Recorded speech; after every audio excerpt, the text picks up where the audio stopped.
68e C'est intéressant room. parce que je suis vraiment le cordonnier. Merci pour ce Ah, billet. les Si vous gens qui voulez, disent non, faut mettre un Oui, mais tiret, j'ai et écouté des les gens riffs, qui ça disent faut pas mettre de tiret. sérum de vous êtes qualité. des Oui, bienvenus bonjour, à monter merci, sur stage c'est pour... passionnant. D'abord, il est souvent complexe Merci, d'avoir Frédéric, une pour bonne ton- idée au bon moment.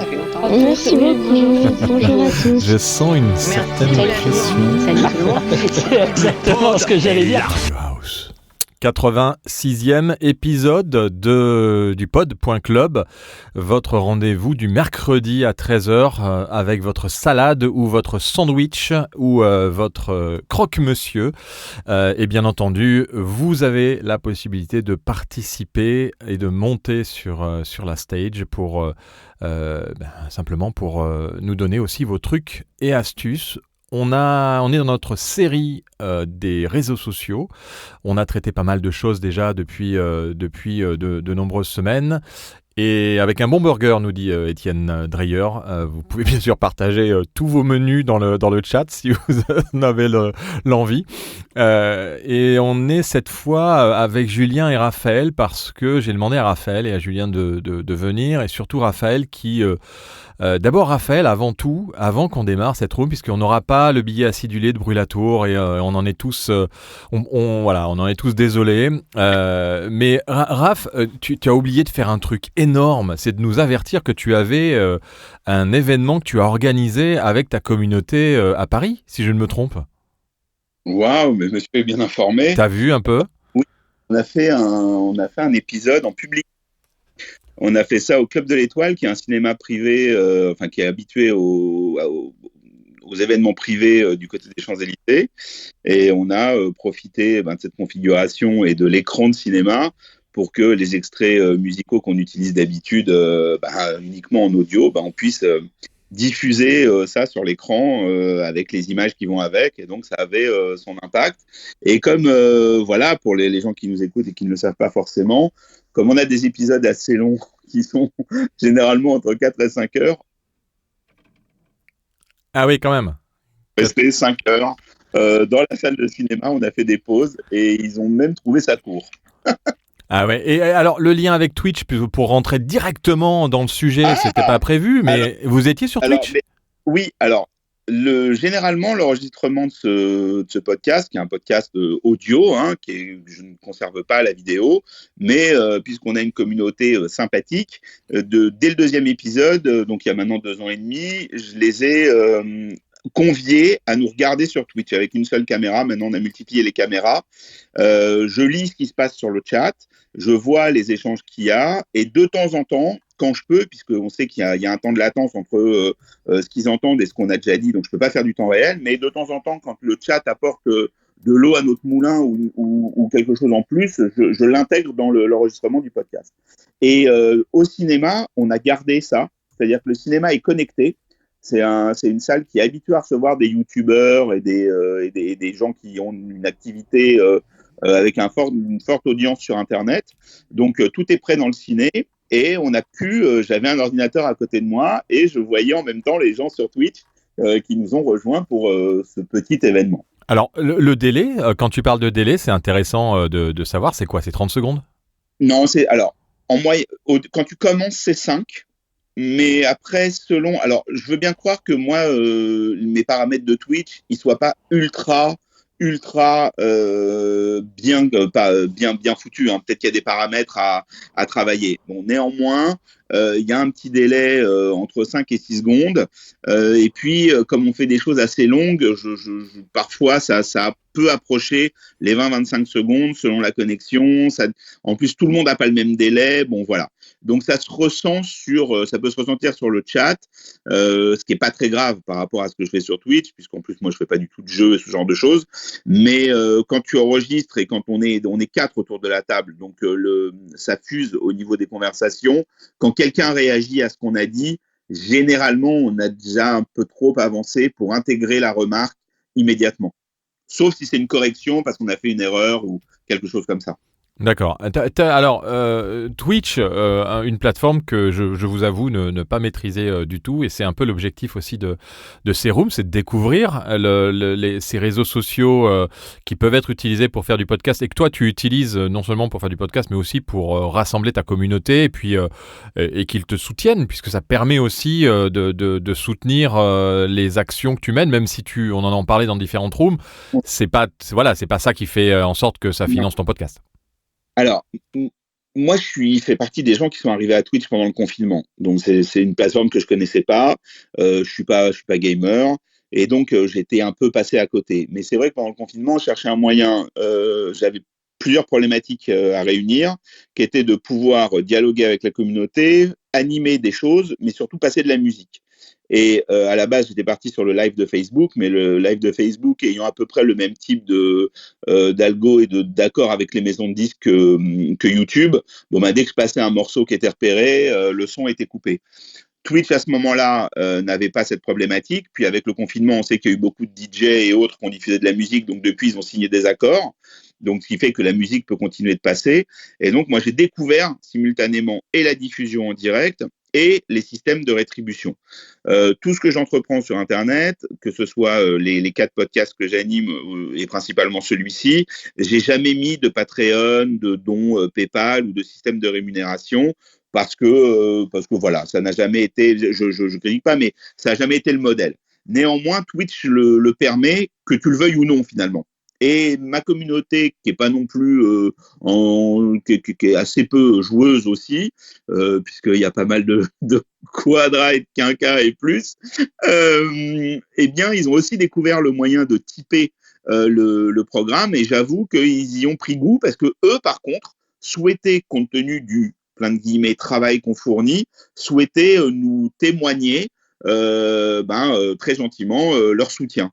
Donc, il y a plein de manières de rémunérer. Il y a des tips qui sont vraiment, t'achètes des espèces de petites icônes, ils appellent ça des bytes ou des bits, je sais pas trop comment le prononcer. Et donc ça, c'est vraiment des choses, t'achètes une poignée pour quelques euros et donc ils balancent ça, c'est joli, c'est sur le chat et donc ça, c'est quelques euros. Il y a un système d'abonnement qui peut éventuellement te permettre de déclencher soit des espèces de cadeaux toujours virtuels, soit des accès à des programmes qui seraient que pour les abonnés. Mais en tout cas, ils montrent leur soutien. Chez nous, ça débloque tout un tas d'icônes que tu peux utiliser dans le chat et qui sont bien évidemment liées à mon thème. Et puis, après, il y a des systèmes de dons purs et durs. Et comme Twitch est une plateforme de jeu, ils ont fait un système un peu ludique qui s'appelle le train de la hype. C'est-à-dire que quand tu as 5 personnes qui te suivent, qui font un don quel qu'il soit, en tout cas qui monétisent quel qu'il soit, sur une période assez courte de 30 secondes ou 45 secondes, ça déclenche une espèce de chronomètre avec une jauge. Et d'un coup, tout le monde s'affole parce qu'il y a un côté ludique à remplir la jauge. Et généralement, ça fonctionne bien. C'est-à-dire que plus les gens tipent et s'abonnent, plus la jauge monte.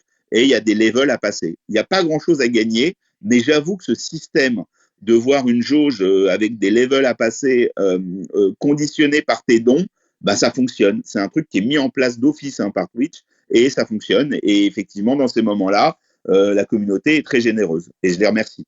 Alors, c'est intéressant. Je suis en train d'essayer de trouver sur Twitch. J'y arrive pas. Comment on fait ? Parce que j'ai un nom de code qui est un peu compliqué que je vais taper dans le chat tout de suite. Mais en fait, on peut pas trouver comme ça une chaîne si on la recherche. C'est un truc. Alors, si tu me permets, en 30 secondes, en 10 secondes, je vais me présenter. Je suis un podcast le podcast dont on parle, qui s'appelle Violet, il est consacré exclusivement à Prince, donc le chanteur, à sa musique et à son œuvre tentaculaire. Donc, en fait, on est très, très, très axé sur cet artiste, qui, donc, malheureusement est décédé et qui est représenté à la fois par 2 maisons de disques costauds, puisqu'il y a Sony et Warner qui se partagent les droits, et en plus, par-dessus ça, un estate qui est un peu à l'affût de tout ce qui se passe sur Internet et qui n'est pas dans les clous. Donc, on est quand même faussement discret. C'est-à-dire que je ne m'appelle pas la chaîne Twitch de Prince avec la tête de Prince et tout ce qui pourrait attirer le service juridique qui pourrait me défoncer. Cela dit, le service juridique, c'est une sorte d'officialisation. C'est pour ça que pour nous trouver, il faut nous connaître. Ce qui est un peu, c'est pas très marketing, mais en fait, je peux pas me permettre sur ce podcast, tout simplement parce que voilà, ils peuvent considérer que j'utilise sans droit un certain nombre de choses. Après, sur Twitch, tu es connu par ton pseudo de joueur. Donc c'est vrai que c'est pas forcément le nom de ta chaîne. Mais si tu vas sur Twitch pour monter une chaîne et que ton pseudo de joueur, c'est le nom de ta chaîne, de ton podcast ou de ton projet, alors tu peux être retrouvé par ce biais. Ouais, d'accord. Donc en fait, je t'ai trouvé, ça y est. Donc, en effet, c'est pas forcément. Alors, ce qui est marrant quand on tape, moi, je fais toujours ça quand on a une petite room, un petit épisode, c'est de taper simplement Twitch et podcast. Et ce que je remarque qui est assez amusant, c'est que le premier qui ressort bien sûr, c'est Twitch, et il y a marqué talk show et podcast. Donc, en fait, j'ai l'impression qu'ils se sont aussi positionnés beaucoup sur les podcasteurs qui ont envie de se filmer. En fait, il y avait déjà toute une communauté de chat, c'est-à-dire que moi, je me suis tout de suite enregistré non pas en association avec un jeu, un des grands jeux. Twitch représente tous les jeux, mais c'est vrai qu'il y a des très gros jeux qui sont mis en avant. Mais il y a une rubrique Just Chat, je crois que ça s'appelait, ou Just Talk, qui a toujours existé, enfin qui existait bien avant l'explosion qu'il y a eu pendant le confinement, et où tu as, des choses qui sont, je sais pas si on peut appeler ça podcast tel que tu le défends dans cette room depuis 86 épisodes. C'est des gens qui se filment, qui sont souvent seuls face caméra et qui interagissent avec leur communauté, très souvent par rapport à ce qui se passe dans le chat et parfois en les faisant monter en audio ou en vidéo. C'est là où Discord semble être la plateforme de prédilection pour ce genre de compléments, puisqu'ils sont plus faciles de faire monter les gens quand ils sont sur Discord ou de les entendre. N'ayant pas mis les mains là-dedans, moi j'utilise bêtement des trucs comme Skype ou Zoom et je récupère le flux à l'intérieur de la chaîne pour qu'on voit mes interlocuteurs. Mais bon, a priori, Discord est quand même la plateforme un peu native, enfin en tout cas qui est naturellement liée à Twitch pour ça. Mais ils ont une communauté qui n'arrête pas de grossir, effectivement, de personnes qui se montrent en vidéo. Alors, il faut savoir que pour aller au bout de ce sujet, il n'y a pas de canal adulte pour le moment, mais il y a quand même pas mal de chaînes, et c'est pour ça que le chat fonctionne très bien, avec des gens qui sont à la limite de la charte que tu acceptes en t'inscrivant sur Twitch au niveau du contenu adulte. Donc, il y a quand même des choses, voilà. Et c'est pour ça que ça marche. Oui, ok. Ouais, d'accord. Donc, mais alors, ça veut dire que pour faire monter les gens sur Twitch, Twitch ne le permet pas. Il faut passer par Discord pour ça ? Pour faire monter, si tu veux avoir une interaction, en fait, Twitch... C'est un streamer, c'est un YouTube. Ouais, c'est un streamer. Derrière, tu as des logiciels, tu en as plusieurs. Tu as OBS qui s'appelle Streamlab, tu en as un autre qui s'appelle Split, je crois, ou quelque chose comme ça. Encore une fois, pour les puristes, désolé si j'ai pas les bons termes, mais tu utilises un logiciel derrière, à l'intérieur duquel tu as tout un tas d'outils, un peu archaïques parce que très, très, très pensés pour le jeu et pour le fait que tu puisses jouer en direct, puisque c'était le but de Twitch, c'était de regarder, jouer et interagir avec les gens qui te regardaient jouer. C'était ça à la base. Voilà, les gros qui ont cartonné, qui se sont fait connaître par ce type de plateforme, c'est des gros joueurs. Donc sur la partie de chat, tu dois utiliser un peu des stratagèmes, c'est-à-dire que dans ton outil qui te permet de diffuser, tu peux sélectionner des sources et donc tu as tout un tas de sources qui correspondent un peu à toutes les sources que tu peux avoir sur ton ordinateur. Donc tu peux envoyer des flux de type MP3, MP4, enfin voilà, qui sont déjà sur ton disque dur. Ensuite des flux directs, donc soit ouvrir une fenêtre qui correspondrait à une fenêtre de ton navigateur, ce qui permet de diffuser aux gens ce que tu verrais dans ton navigateur web, soit des flux qui correspondent à des logiciels installés sur ton ordi, donc le flux de Skype, le flux de Zoom, etc. etc. Ah oui, donc c'est quand même assez avancé parce que c'est pas tous les logiciels qui permettent de faire ça. Non, du tout. Et donc le but, voilà, est de pouvoir balancer dans ton flux, voilà. Mais ce que Twitch en lui-même te propose, c'est juste une clé que tu as dans tes paramètres quand tu crées ton compte, donc que tout le monde a, que tout le monde peut avoir, juste une clé de diffusion et la possibilité de diffuser. La seule chose où Twitch rentre en ligne de compte sur ta diffusion, c'est qu'il te débloque en fonction de ton sérieux, de ta récurrence et de ta communauté, il te débloque des droits. C'est-à-dire qu'au début, tu diffuses et tu peux pas faire grand-chose, je crois que tu peux même pas monétiser. Mais il t'explique, en fait, il y a des paliers et le but, c'est de te motiver à les atteindre. Quand tu fais un certain nombre d'heures, tu peux commencer à avoir des abonnements, et quand tu fais un certain nombre d'heures, plus un certain nombre d'abonnements, plus une bonne moyenne de personnes simultanées, tu atteins encore un autre statut qui te permet d'être encore mieux rémunéré et de proposer encore plus de choses à ta communauté. Ouais, d'accord. Donc il y a un vrai intérêt. Et donc toi, tu le fais régulièrement, et à chaque fois que tu fais une émission ou un podcast, tu vas le faire sur Twitch également. Ouais, moi je fais 2 choses sur Twitch, mais toujours liées à cette communauté et à ce sujet principalement. Après, j'ai d'autres activités encore, mais sur ce sujet, il y a chaque épisode donc de Violet qui est en direct sur Twitch, et voilà, où on a selon les horaires et les jours d'enregistrement une audience plus ou moins soutenue. Et puis ensuite, il y a 2 autres choses que je fais. Je fais des nuits blanches le week-end, où là je diffuse du contenu rare lié à l'artiste, et où là j'ai des gens qui sont heureux de se retrouver ensemble pour regarder ce contenu. Donc il y a un côté un peu virtuel mais convivial quand même, puisque c'est des gens qui se connaissent mais qui sont dans toute la France ou dans le monde entier, mais qui sont francophones principalement, et donc qui échangent entre eux, et où là aussi les tips et le fameux train de live dont je t'ai parlé fonctionnent plutôt bien. Et après j'ai un 3e type de contenu où là j'échange avec eux.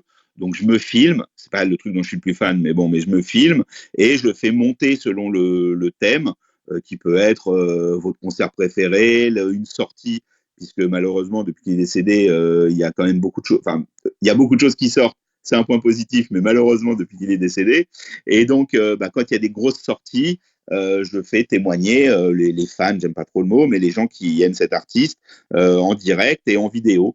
Et donc, on échange avec eux, le chat interagit, et quand la personne raccroche, j'en prends une autre, plutôt par Skype et Zoom, mais je pourrais regarder du côté de Discord. Donc, si tu avais un conseil à donner à un podcasteur qui nous écoute, Twitch, c'est quoi les points forts de Twitch pour un podcast, et qu'est-ce que ça peut apporter à quelqu'un qui, comme moi par exemple, n'a pas encore mis les pieds dedans, et est-ce que tu as des trucs que tu pourrais donner pour faciliter un peu le fait de vite être efficace sur une plateforme comme Twitch? Alors, la question est complexe, et je vais faire vite pour pas monopoliser la parole, parce que Julien... Non, mais t'es invité. Oui, non, mais t'es invité aussi pour parler de Twitch, donc c'est aussi c'est super intéressant. Non, mais en plus, oui, mais je bois tes paroles aussi, parce que tu sais, des utilisateurs de Twitch, des podcasteurs qui utilisent Twitch comme, on va dire, une seconde main, parce que c'est pas le cœur de ton podcast. C'est assez rare. Et puis en plus, avec une communauté très ciblée qui interagit, qui te donne quelques tips, en effet, c'est assez rare. Alors, je pense que, comme souvent aujourd'hui, le podcast, t'en es le premier témoin et acteur, et il grandit chaque jour avec des nouvelles formes. Je ne suis pas persuadé que ça puisse aider tout type de podcast.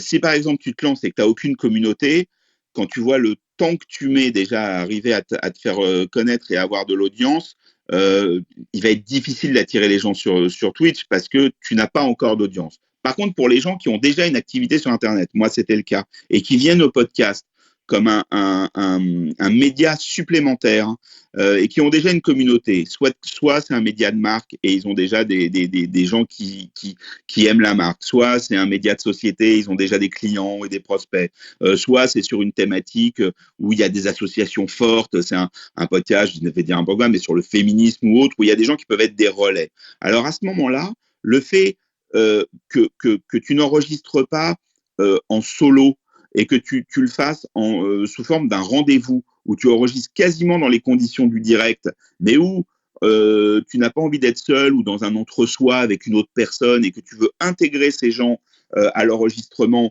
et éventuellement voir quelles sont les réactions, parce que ça peut nourrir ton propos, alors là c'est hyper efficace. Parce que d'un coup, tu amènes... Le podcast, c'est quand même quelque chose qui est soit très solitaire, soit que tu fais seul, même si tu as des invités, et où une fois que l'invité est parti, tu fais ton petit montage, tu décides du moment où tu postes, et après tu dis, ça y est, c'est posté, mais ça reste quand même une action qui bien souvent, est une action menée par une personne ou une toute petite équipe. Et quand tu as de l'adhésion, on sait que l'adhésion à un podcast est différente de l'adhésion à un réseau social ou à un site ou ou à tout autre de contenu digitaux. Il y a une adhésion où les gens t'ont écouté, parfois aussi dans une solitude ou dans leur lit ou en allant au travail. Et donc, ils entretiennent une relation avec le podcasteur ou la podcasteuse. Le fait que tu puisses les amener à avoir une interaction avec toi, à les amener un peu dans ce moment, ça peut renforcer ton écoute, ça peut renforcer ta notoriété, ça peut renforcer ta qualité, ta qualité d'échange et cette communauté. Donc, je sais pas, moi, l'expérience que je pourrais essayer de rapporter si on essaie d'en faire quelque chose d'un peu général et qui pourrait aider, je suis pas certain, mais encore une fois, c'est que ma vision, que ça puisse aider au lancement, si tu pars vraiment de rien. Par contre, comme booster, si tu as commencé à avoir des gens qui te suivent, si tu commences à avoir des gens qui te soutiennent, si tu commences à voir que les avis sur Apple Podcast ou quoi, ils sont assez bons avec une montée de notes assez forte, alors dans ces conditions, tu peux effectivement commencer à annoncer qu'il va y avoir un rendez-vous sur Twitch, voir si par le biais d'une newsletter ou des autres réseaux sociaux, tu peux l'annoncer. Et là, pour le coup, il peut se passer quelque chose. Parce que d'un coup, alors tu peux le faire quand même à poil, j'ai envie de dire, tu peux te lancer sur Twitch et tant pis, les gens de passage verront bien puisque tu peux te connecter sur Twitch et voir les lives qu'il y a en temps réel. Mais tu connais je me suis pas penché sur l'algorithme de Twitch. Je lançais en même temps Twitch et c'est monté sur la Zoom. Je baisse le potard. Je me suis pas penché sur l'algorithme de Twitch, mais c'est le même algorithme que partout. C'est-à-dire que quand tu lances quelque chose, tu es dans la liste, mais plus il y a de gens qui te regardent et plus il y a de gens qui interagissent, et plus tu montes dans la liste. Donc c'est pour ça qu'il vaut mieux partir quand même avec une petite audience. Ouais, on est d'accord. Donc, toi, après, tu y as été un peu par hasard et par défaut parce que tu avais ce problème avec YouTube et les droits par rapport aux musiques. Moi, j'y suis allé pour faire du live avant. Et l'idée du podcast est née de mon action sur Twitch. C'est-à-dire que je regardais les gens sur Twitch et je voyais qu'ils étaient équipés, généralement avec les micros dont vous parlez tout le temps, ou même en moins cher, les PodMic de chez Rode ou ce genre de choses, tu vois, avec le bras et tout, parce que c'est plus simple. En fait, tu t'aperçois que c'est assez codifié. Les gens qui chattent sur Twitch, par souci de praticité, parce qu'ils ont souvent un clavier d'ordi ou quoi, ils ont un bras pour le micro, ils ont un micro. Alors après, il faut savoir que sur Twitch, tu as beaucoup d'ASMR et ce genre de choses, donc il y a des gens qui vont plus loin dans la qualité, dans la spécificité au niveau du micro, mais sinon, tu t'aperçois qu'il y a deux, trois références qui sont celles que vous avez souvent citées ici, le Shure, les Rode et deux, trois autres choses, et donc tu t'aperçois qu'il y a du matériel. Donc je me suis dit, si je continue à animer des choses sur Twitch, je vais arrêter de le faire avec mon micro de téléphone et je vais peut-être acheter un peu de matériel. Et parce que je savais que j'allais acheter 2-3 micros, j'ai commencé à voir que la Rodecaster existait. Et comme ça faisait longtemps de toute façon que je voulais revenir à l'audio au niveau de cette communauté, parce que j'avais fait d'autres choses par le passé, que j'ai toujours bien aimé faire un peu de radio, je me suis dit, allez, je vais au bout du bout, je chope la console et puis on fera un podcast. Et comme j'ai pas voulu exclure la communauté, puisque de toute façon, tout ce que je fais, c'est en phase avec cette communauté. Et le premier épisode, on essuyait les plâtres et la technique, donc on l'a fait à nous quatre dans notre coin. Mais comme je te dis, dès le deuxième, j'ai commencé à faire intervenir les gens au téléphone, et dès le troisième, on était sur Twitch. Ouais, d'accord. Donc ça, c'est parti un peu comme ça. Bon, mais très bien. Merci pour cette petit retour d'expérience de Twitch. Est-ce que dans ton podcast, Julien, tu as peut-être des remarques par rapport à Twitch et à toi, ta vision de Twitch en tant que...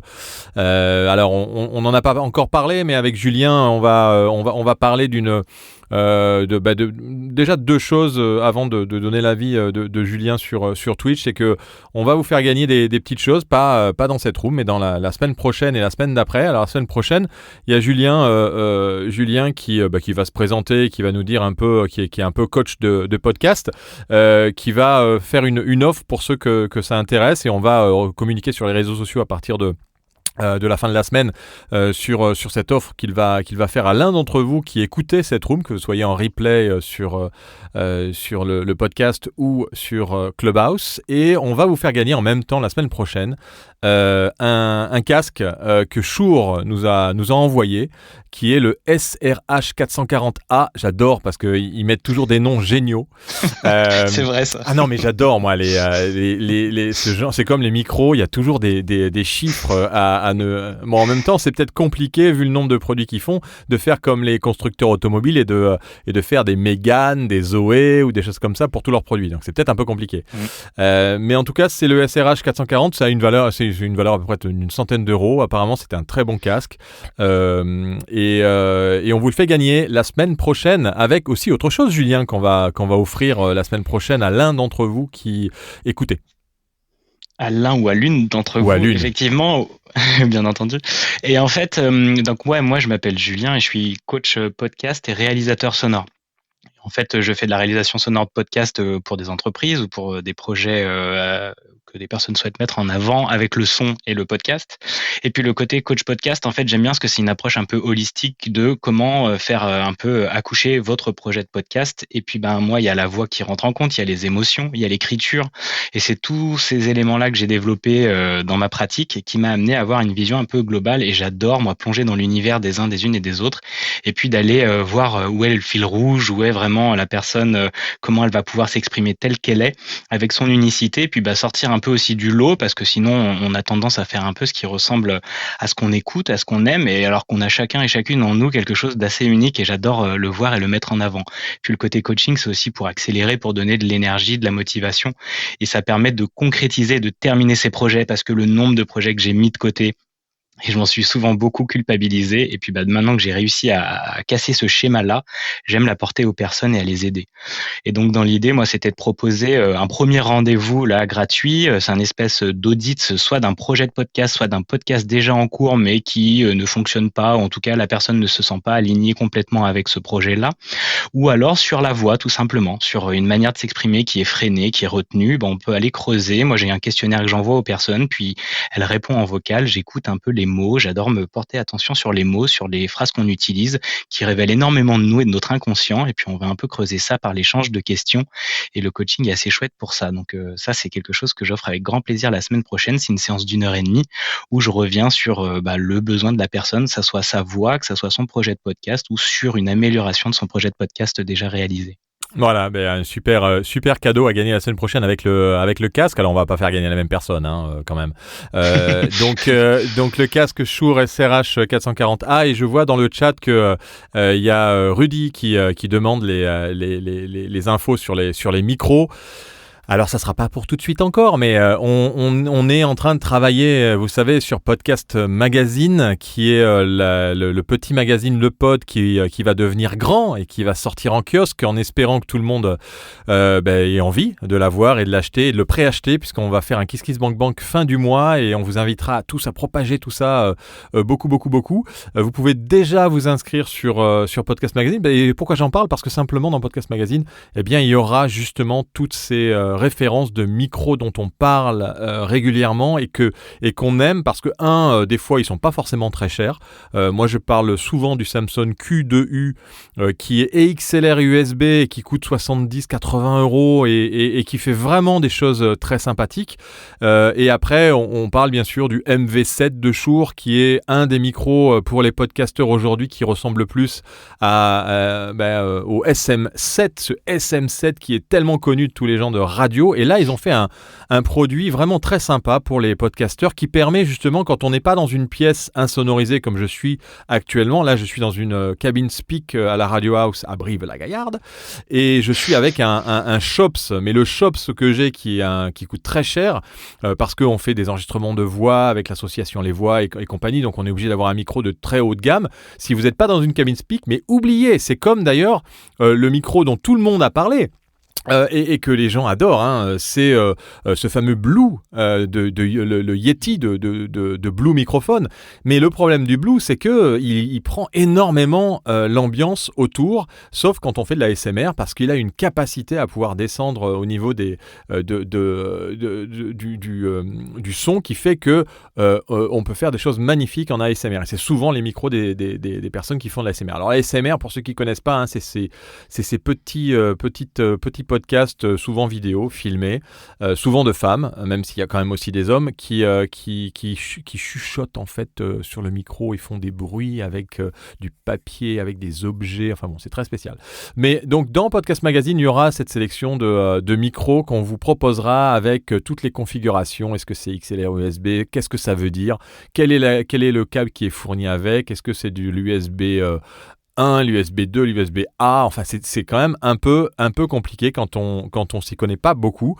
Et Podcast Magazine est là justement pour simplifier un peu tous ces choix. Vous pouvez, si ça vous enchante, hein, on a déjà ouvert une landing page, comme on appelle dans le jargon informatique. Vous allez le trouver assez facilement puisque c'est podcastmagazine.fr. Vous trompez pas parce que le .com c'est aux États-Unis et c'est pas nous. Donc Podcast Magazine, je vous mets le lien dans la room et vous pouvez vous inscrire dès maintenant et faire partie d'un petit réseau social qui s'appelle Cool et dans lequel vous pouvez bien entendu venir présenter vos podcasts. On vous donne plein de petits trucs et astuces aussi. On vous fait découvrir un peu les coulisses de Podcast Magazine qu'on est en train de lancer et qui sortira en octobre avant le Paris Podcast Festival. Et il y aura bien sûr le lancement du Kiss Kiss Bank Bank et des préventes fin mai. Voilà pour la petite promo. Donc la semaine prochaine, soyez avec nous pour gagner ce casque et l'accompagnement que Julien propose. On en revient à Twitch, Julien, et il y a Zuber qui est monté aussi pour nous parler un peu de Twitch ou de Discord, parce que on n'est pas là que pour parler de Twitch, on est là pour parler des autres réseaux sociaux dont on n'a pas encore parlé. Ça veut dire qu'on met de côté Facebook, on met de côté YouTube, on met de côté Instagram, parce que ça, Twitter, on a déjà géré. Si vous voulez réécouter ça, vous allez dans les rooms précédentes ou vous allez sur lepod.fr/podcast avec un S pour réécouter les rooms précédentes et les épisodes précédents. Donc là, c'est les autres réseaux sociaux qui ne sont pas forcément nos réseaux sociaux privilégiés, principaux, mais qui peuvent, pour certains et pour certains types de podcasts, apporter une valeur ajoutée, Julien. Ouais, c'est clair. Et juste petit aparté, il y avait une super émission que vous avez fait avec Étienne qui parlait à fond de matos et tout, et une nana aussi qui était vraiment hyper intéressante. J'ai adoré. Donc c'était une bonne approche pour écouter sur le matériel aussi, quoi. Ouais, on a des rooms comme ça aussi que l'on propose avec le oui, c'est bon. Le matériel. Ouais, c'est que j'ai des appels, je pensais avoir coupé, mais je n'ai pas coupé. D'accord. Pour donc, Twitch, vas-y. Écoute, moi j'adore. Merci Raphaël, c'était trop intéressant ton partage, et j'adore ça de s'imaginer qu'il y a des chaînes aussi juste sur Prince et sur ses fans et sur sa musique. Je trouve ça trop chouette et hyper inspirant. Est-ce que j'ai peu regardé Twitch, mais j'ai quand même une petite période où je m'y suis intéressé. Et notamment avec Samuel Etienne, j'aimais bien sa manière de faire, Hugo Décrypte ou Hit de Road, qui sont des youtubeurs aussi. Et j'adore le côté making-of qu'on peut voir en fait. Il y avait des youtubeurs qui préparaient leur émission et qui demandaient à la communauté justement les sujets à aborder, où ils regardaient comment ils travaillaient, comment ils écrivaient. Et donc, comme le disait aussi Raphaël, c'est une manière de voir du matos, voir que tout le monde a son Bayer Dynamic DT770 Pro, qu'il a son SM7B ou qu'il a d'autres micros comme le PodMic et tout. Ça te permet de te dire, tiens, moi je peux acheter cela. Ça permet aussi de voir comment il fonctionne. Si tu joues pas, il y a aussi maintenant énormément de chaînes où effectivement on peut parler, on peut voir de l'ASMR, on peut voir aussi, moi je suis tombé sur des chaînes incroyables de personnes qui se baladent dans les rues de Tokyo à vélo et qui sont en direct et qui commandent ça, et moi je regarde ça depuis mon lit. Enfin, je trouve ça fou. Des fois Internet, ça me dépasse la vitesse et la possibilité de s'inspirer dans le monde entier. Des fois ça c'est intéressant, des fois moins, mais je trouve que pour la communauté, c'est hyper puissant, et comme le disait Raphaël, c'est plus un outil que tu vas utiliser après. Si tu commences à lancer ton podcast, déjà, tu t'attelles à une seule chose à la fois, tu mets ton énergie, tu la concentres en laser sur la construction de tes épisodes, ta ligne éditoriale, la manière dont tu vas t'exprimer. Et derrière, pour effectivement créer du lien, c'est génial d'avoir des outils comme Twitch, des outils comme YouTube, et Twitch et Discord en plus reliés. C'est vrai que c'est des super logiciels pour pouvoir créer du lien, faire parler tout le monde et pouvoir construire ensemble.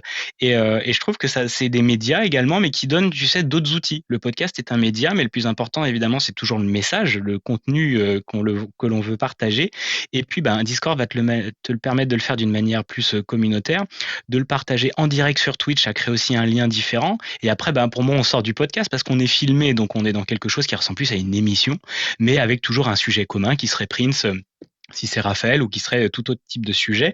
Mais par contre, ça crée autre chose. D'être en direct dans une salle de cinéma filmée, c'est génial aussi. Ça crée quelque chose d'assez unique. Et donc, ça vient un peu, je trouve, aller en profondeur dans la création de ton univers et de ce que tu souhaites partager au monde et parler. Et donc, c'est une autre manière de le faire, de le propager. Donc, c'est des outils assez magiques. Et puis, comme je disais, ça permet de t'inspirer, tomber sur des sujets sur lesquels peut-être que tu ne serais jamais allé et voir qu'est-ce que ça crée, quoi. Alors, si t'aimes ou pas la ASMR, moi, j'adore ça.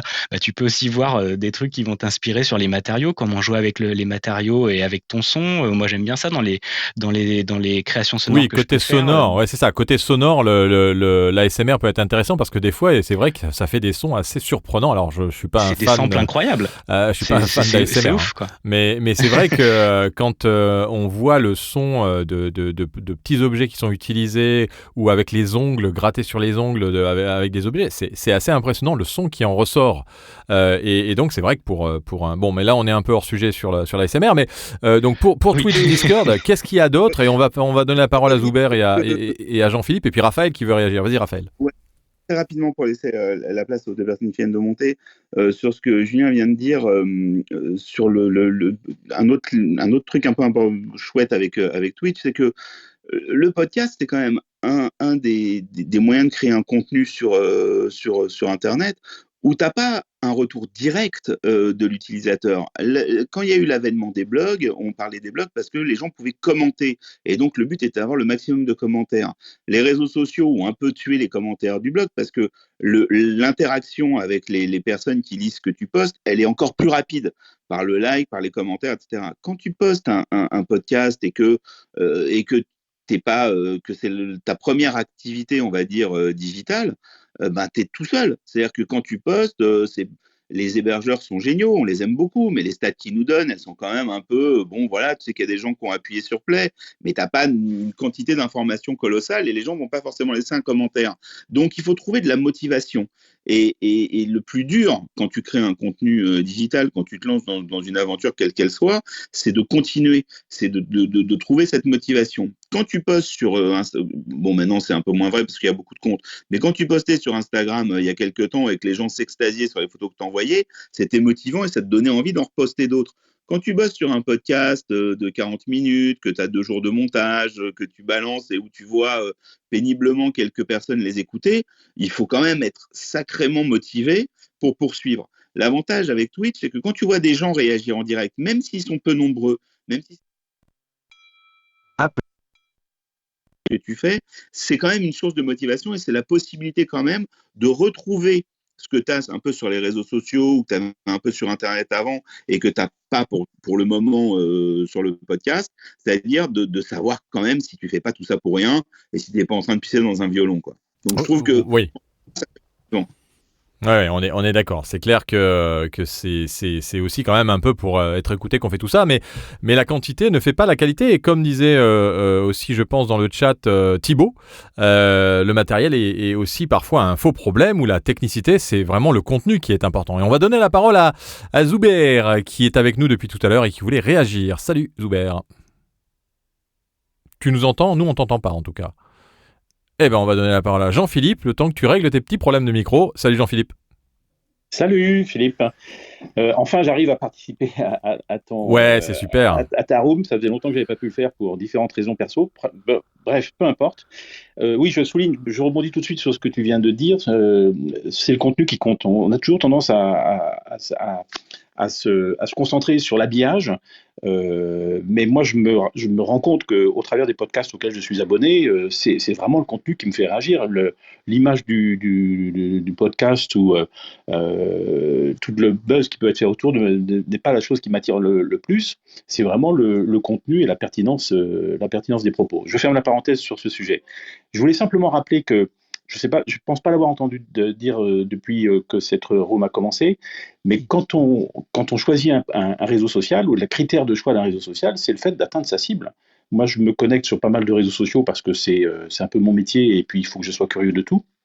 Et par exemple, TikTok et Twitch, mes clients, ils sont pas du tout dessus. Mon réseau d'influence, il n'est pas du tout sur ces réseaux sociaux. Et il ne s'agit pas de dire que c'est pas des bons réseaux sociaux, mais c'est pas ma cible. Et je pense qu'il faut toujours rappeler que la clé numéro 1 de sa visibilité, c'est le choix du bon réseau social pour atteindre sa cible.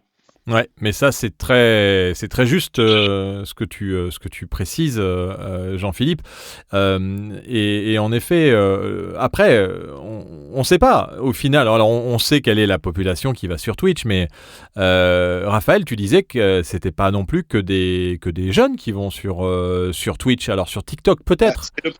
C'est le principe des réseaux sociaux, c'est-à-dire que effectivement, je rejoins Jean-Philippe sur un sujet, c'est qu'il y a des réseaux sociaux qui à un moment donné vont s'adresser à une cible, souvent en termes d'âge.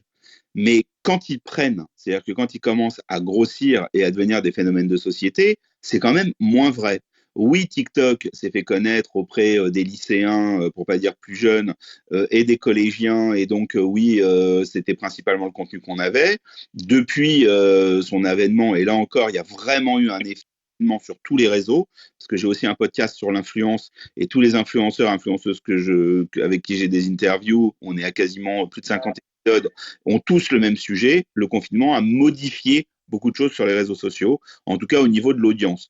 Alors après, il y a des audiences qui ont perdu, puis on l'a vu avec Clubhouse, en plein confinement, comment ce réseau a cartonné. Donc oui, sur TikTok, je peux comprendre quand Jean-Philippe dit mon réseau d'influence ou mes clients n'y sont pas, probablement, mais c'est plus un réseau exclusivement adolescent. Aujourd'hui, il y a d'excellents contenus adultes et il y a des sphères qui commencent à y aller.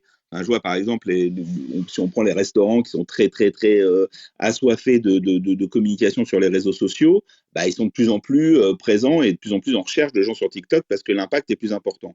Sur Twitch, c'est la même chose. Il y a eu des gamers, c'est le réseau des gamers. C'est quand même un réseau qui a été acheté par Amazon, quasiment $1 milliard, faut pas l'oublier. Donc je doute que cet investissement soit juste pour que les gens s'amusent, même si le jeu est un domaine qui génère des millions, mais il y a nécessairement derrière des réflexions pour faire grossir ce réseau et en faire quelque chose d'encore plus grand à un moment donné. Et aujourd'hui, la rubrique qui est juste consacrée au chat, elle a considérablement grandi.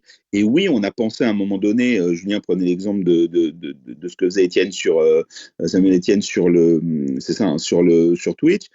On a pensé que la campagne se jouerait aussi là-bas. Bon, ça n'a pas été complètement le cas, mais il y a des émissions de fond et il y a des sujets beaucoup plus adultes que ça ne pouvait l'être quelque temps avant. Donc évidemment qu'il y a des réseaux sociaux qui sont très focalisés sur des cibles et des professions en termes de masse, mais encore une fois, à chaque fois que ces réseaux prennent de l'audience et accroissent leur visibilité, les frontières entre les cibles, je trouve, ça menuise un petit peu. Ouais, et puis on le voit avec les marques, excuse-moi Jean-Philippe, on le voit avec les marques aussi, qui se positionnent en lançant des chaînes, que ce soit des médias déjà existants et qui s'aventurent. Quand on entend comme ça des marques s'aventurer sur TikTok ou sur Twitch pour lancer des chaînes, on se dit c'est que il y a un peu, ça commence à se démocratiser et à intéresser un peu tout le monde. Je confirme, Raphaël, que TikTok, effectivement, les adultes y vont de plus en plus. Moi-même, j'y ai trouvé quelques trucs intéressants. Mais le deuxième critère qu'il ne faut pas oublier, c'est notre temps de cerveau disponible. Les journées ne font que 24 heures. On ne peut pas être partout. Donc là aussi, il y a une priorité. C'est sur quels réseaux sociaux majeurs j'ai intérêt à être, tout simplement. Ouais, ça, on en parle dans chaque room. Faut-il être présent sur chaque réseau social et plutôt en choisir un et bien le faire sur un, peut-être en avoir un ou deux autres pour attirer vers son ce que j'appelle moi le goulot d'étranglement, c'est-à-dire le médiamètre. Je pense qu'il faut tous se décider à avoir un médiamètre qui nous permet de pouvoir envoyer les gens vers ce médiamètre. En général, moi j'ai tendance à dire que le médiamètre pour un podcasteur, il faudrait que ça soit son site web quand le podcasteur a la possibilité de créer un site web. Pourquoi ? Pour récolter les coordonnées des gens qui vous écoutent, parce que toutes ces plateformes, tous ces réseaux sociaux utilisent les coordonnées et les données de vos auditeurs pour monétiser l'ensemble de leur plateforme. Donc, la valeur ajoutée que vous pouvez avoir vis-à-vis, alors vous n'êtes pas obligé de vouloir monétiser, mais d'un annonceur ou même de vous-même, de savoir quels sont vos auditeurs et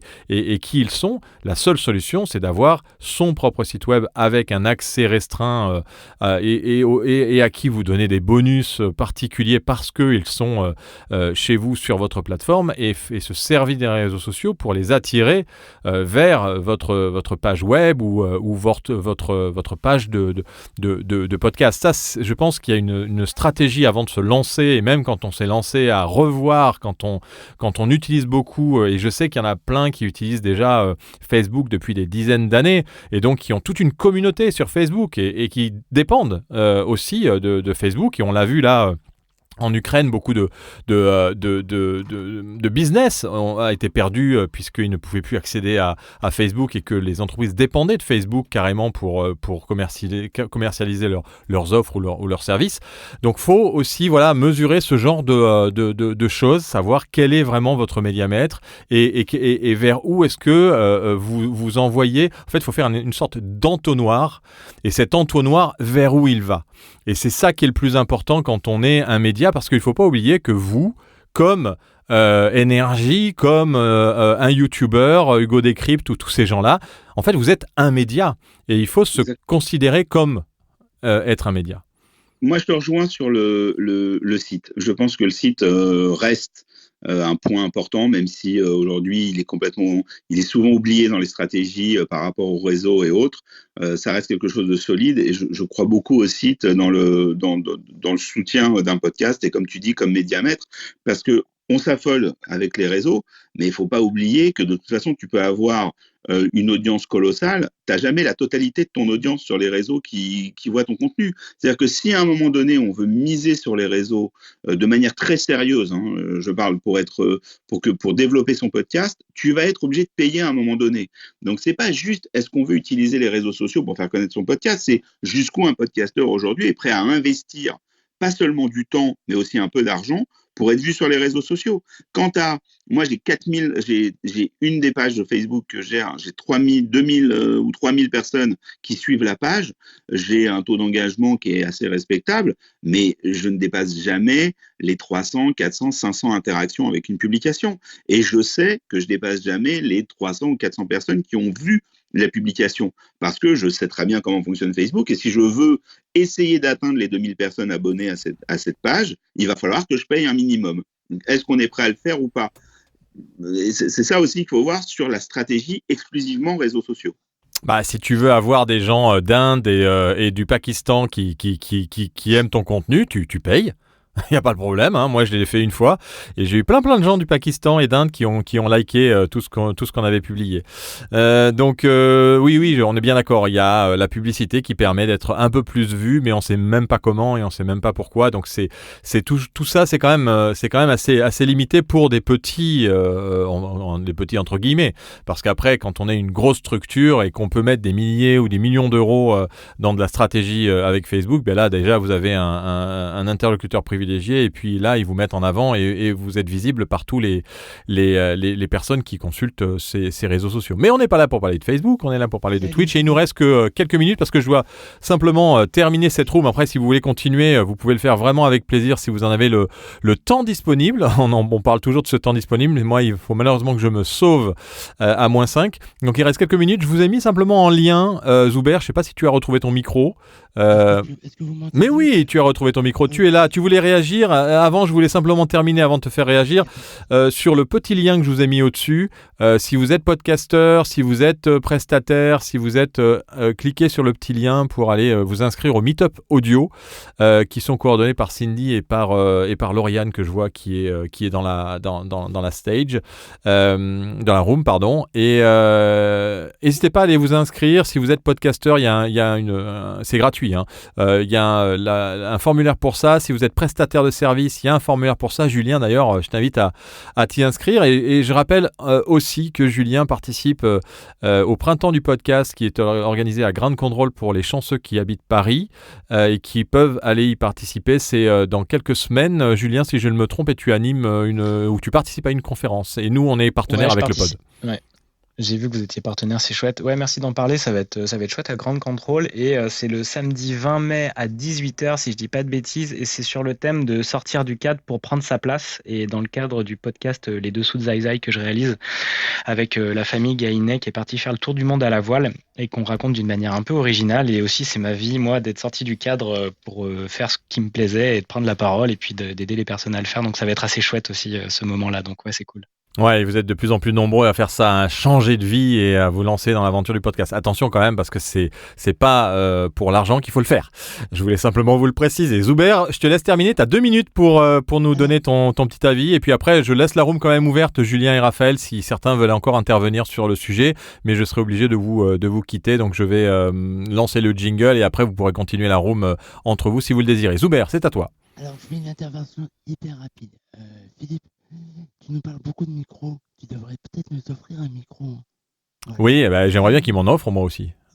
Chour et Rod. Rod, j'ai réussi à les contacter pour le salon, mais c'est un enfer de contacter ces gens-là. Ouais. C'est clair. Ah oui. Un petit retour d'expérience sur Discord. Le podcast Bonjour PPC, le podcasteur, pendant le confinement, a amené tout le monde, tous ses auditeurs sur Discord pour pouvoir vraiment créer une communauté. Il a vraiment créé une communauté sur Discord où pendant ces 2 dernières années, on était présents, on discutait, on avait des ateliers en mode un peu SaaS, un peu privé. Donc c'est aussi intéressant d'amener des gens sur une plateforme comme Discord ou Twitch pour vraiment avoir une qualité d'auditeurs. Parce que sur Facebook et Twitter et Instagram, voire même TikTok, on n'a pas le même échange sur Twitch et sur Discord. Ouais, on est d'accord et c'est vrai que PPC, c'est lui qui m'a fait entrer dans Clubhouse il y a plus d'1 an en janvier. Pierre-Philippe Comeret qui anime PPC. Bonjour PPC, qui est un podcast en direct sur plein de plateformes en parallèle et qui utilise aussi Discord et plein d'autres réseaux sociaux. Donc, écoutez, merci pour vos interventions. Il y a des messages dans le chat auxquels on n'a pas répondu. Maïduen qui posait la question: quel créateur de podcast vous suivez sur Twitch? Rapidement, en 2 mots, est-ce qu'il y en a qui suivent des podcasteurs sur Twitch d'entre vous? Moi non. Bon. Comme a dit, je crois, Jean-François ou Raphaël, on peut pas. Moi, j'avais suivi Binge Audio aussi. Ils avaient fait des trucs qui étaient cool. Tu pouvais les retrouver, mais je sais pas s'ils sont hyper actifs dessus, quoi. Ouais, donc et Maïduen qui enchaîne en disant: il y a Fab Florent qui est partout, Twitch, Discord, YouTube, Insta. Être partout, est-ce que ce n'est pas être nulle part? C'est un peu la question qu'il faut se poser, sauf quand on a les capacités à pouvoir exploiter chacun des réseaux sociaux et donc ou des réseaux sociaux plutôt, chacun des réseaux sociaux ou chacun des réseaux sociaux. Non, chacun des réseaux sociaux. Chacun, c'est singulier? Oui, singulier, donc ça doit être réseau social. Merci de m'aider, les amis. J'avais un doute aussi. Ouais, bon, d'accord. Tout le monde a un doute. Donc, on va pas répéter cette phrase. Et non, parce que c'est ça. Si on n'a pas quelqu'un derrière chaque réseau social, c'est quand même très compliqué de pouvoir faire un bon travail. Donc, mieux vaut se concentrer sur un.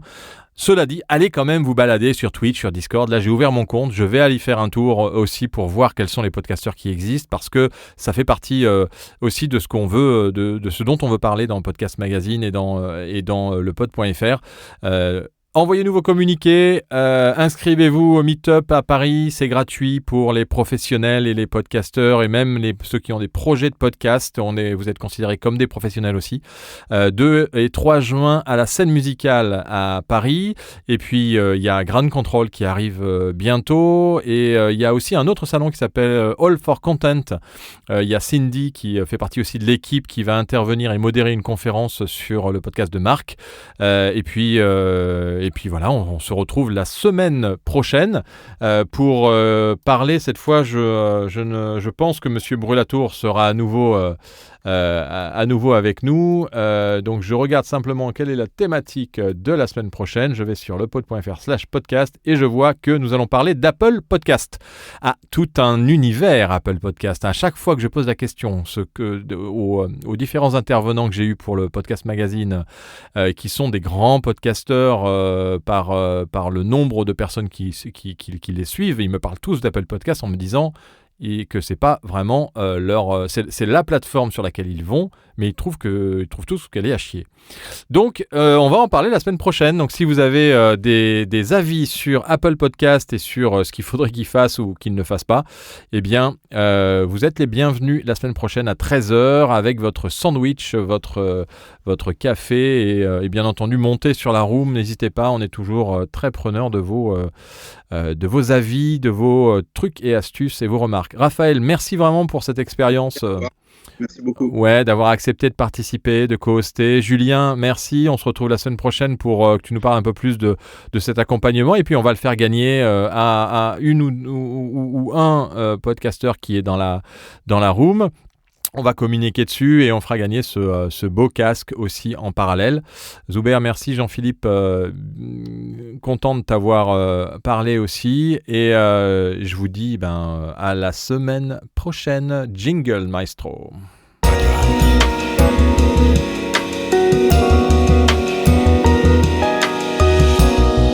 Une production Radio House. 68e. C'est intéressant parce que je suis vraiment le cordonnier. Merci pour ce billet. Les gens qui disent non, faut mettre un oui, mais tiret, j'ai les risques, gens qui pas mettre de sérum de qualité. Vous êtes les bienvenus Bonjour, merci, sur stage pour... D'abord, il est souvent complexe d'avoir une bonne idée au bon moment. Merci beaucoup. Bonjour à tous. Je sens une certaine pression. Salut tout le monde. C'est exactement ce que j'allais dire.